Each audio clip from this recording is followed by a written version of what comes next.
So all activity is driven off of belief. The higher you believe, the higher you achieve, because the more activity you put into it. If there's low belief, you put low energy. And when you have low energy, you get low results.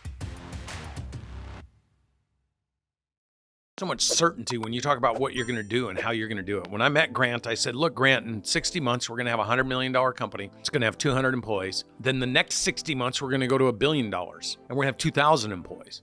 Now, Grant's heard a lot of big, bold claims. I mean, he teaches us how to do big, bold claims, right? But how is it that it was so fixated in my mind that I was so certain about my revenues, number of employees, things of that nature? And that's because instead of thinking about how do I start something and get big, I think about, and my training has taught me to think about, what is the definition of something big and work backwards from that. And then what happens is I already have a mental image. I already have a mental picture. And then I talk about that destination, that point. And then I work backwards from that to what I need to do right now, always knowing that I'm trying to get up here as fast as possible. So people talk about law of attraction and see what they don't understand. Law of attraction, it's a real thing, but there's a sequence in which it happens. I hear people talk about law of attraction, law of attraction. There's a lot of books out there, The Secret and all these other things. What I don't hear people talking about, what is the algorithm to make the thing you want to attract actually happen? And so this is what I teach on, because law of attraction, it's a 3-step process, and you've got it here on your documents. So the first step is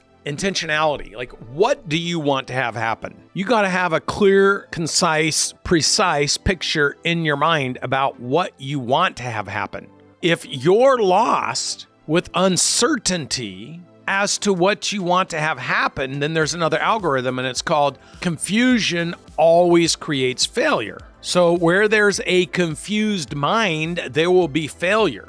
So the art to getting what you want, the art to making magic happen is being crystal clear about what that result is, what that endpoint is. Because now if I know, like, I want a $100 million company in 60 months, then I got to ask the right questions. What does a $100 million company look like? What kind of life do I want to have when I have a $100 million company? What kind of profitability would I want to have? Has anybody ever done that? Is there any, I got to go find data, information to clarify this picture that I have about what I want to accomplish.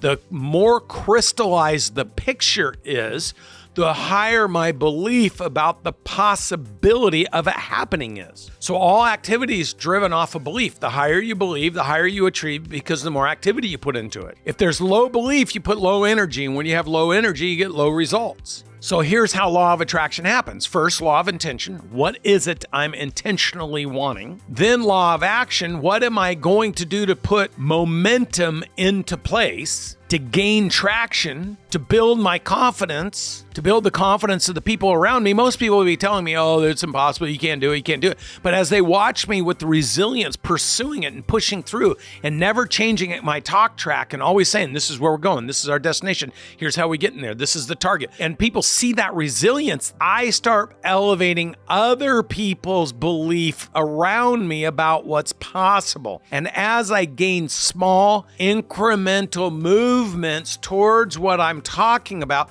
towards what I'm stating, people around me start to percolate and elevate. And they're like, maybe he's going to do it. Maybe he will. Maybe he knows something I don't know. And so the job is to stimulate all the people around you to elevate their ideas about what's possible, because you need help in attracting from the universe what you're pulling forward. So law of intention, then law of action. You cannot be intentional if you're stating you want something and you're taking no action towards your stated objectives, your target. That's why Grant talks about targets.